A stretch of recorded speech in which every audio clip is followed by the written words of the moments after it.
Hey everyone, what's up? Landon Balding here, home inspector and owner of Sound Inspections. Today we're going to be replacing a burnt electrical outlet in the bathroom. First things first, I'm going to turn off the power to the breaker and make sure I'm not working with live electricity, and then we're going to take a look and see what we're working with.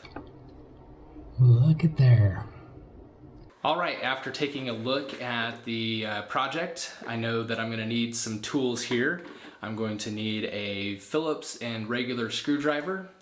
I'm going to need some wire cutters, and I'm going to use the voltage tester or sniffer. Tape measure will come in handy. And then I have an electrical tester, just an outlet tester, so I can make sure that it's connected okay. And also a piece of Romex so I can seal the insulation. That's what we're gonna use for our tools. And then also in looking at everything, I'm gonna have to head to Grand Junction True Value to pick up a few things. Looks like I need a new electrical outlet, outlet cover, as well as probably some Super 33 Plus black tape. And what else will I need? Oh, some shrink tube to provide some more insulation. So there we go. I'm gonna head to the hardware store, come back, and we're gonna whip this out. I'm gonna use my voltage tester and make sure there's not a live wire here before I get started. Okay, so I'm going to need to take the existing wires out of the sheathing here. Only the white neutral wire burned the insulation off, and it did go back a little ways. And I'm just gonna sand some of the wire just to make sure it's cleaned up a little bit. Okay, I'm gonna measure and see approximately how much insulation I need, and I'm gonna go ahead and take about 2 1/4 of an inch. All right, so I've got my insulation. I'm gonna try to feed this back onto this line. I'm gonna push this all the way on until it's tight. Try to use my pliers and kind of reverse. There we go, get a little leverage.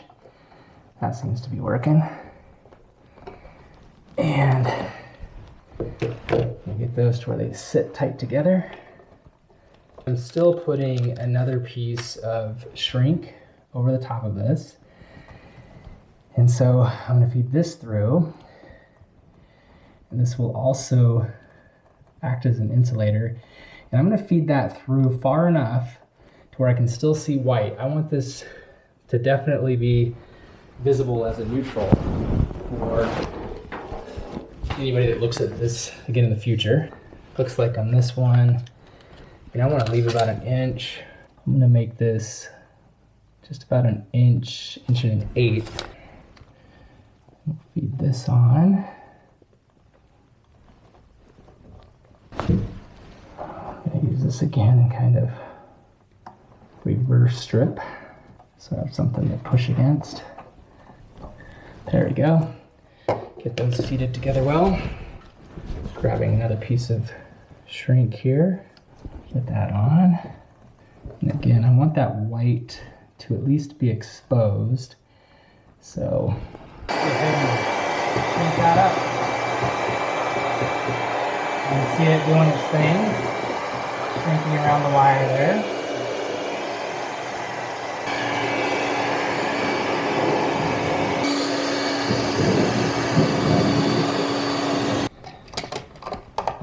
Okay, we'll get that bottom one on there.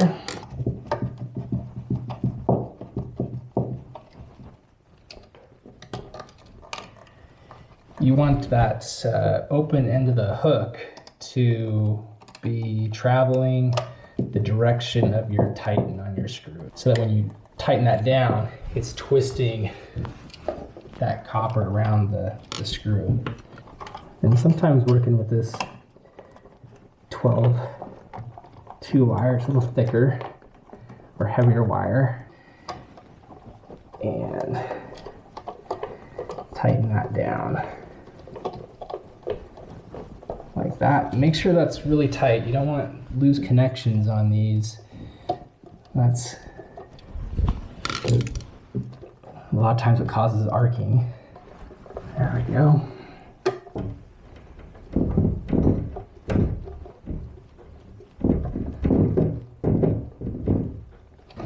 okay, and I like to check my wires, make sure that they're still tight.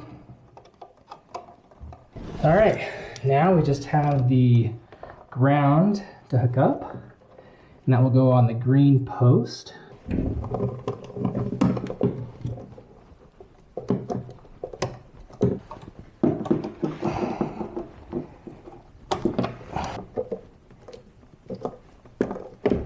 Really quick, something that I failed to mention as I was recording the video, so I'm just going to insert this in where it should go. You'll notice that you have two different colors of post. You have your silver and your brass. On the brass side is going to be your black or hot wire, and on the silver side is your neutral or white wire. The other thing is, think of electricity like flowing water. So you want your wire that's coming from your feeding circuit to go into the top, and so the hot's on the brass side and the neutral or white on the silver side, and then you want it to come out of the outlet to your next outlet on the run from the bottom. So like water comes into the top and goes out the bottom, so the flow of water. And that's just how I do it. That doesn't mean it's the only way, but I think that's a safe practice. And yeah, so I just thought that we should clarify to make sure that we're not wiring your hots and neutrals on the wrong side of the post and doing anything to reverse polarity. All right, there we go. On to the rest of the video. All right, we're gonna bend that up in there.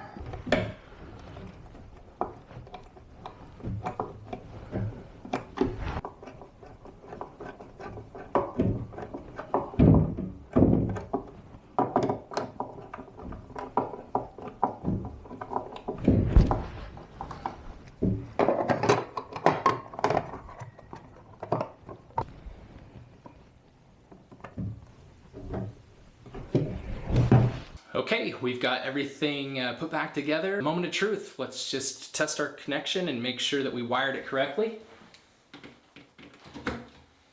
And it looks like we did good. We've got power and it says that it's wired correct. So there we go. Well, that's all for today's video. If at all you feel uncomfortable working with electricity in your house, you should contact a licensed electrical contractor.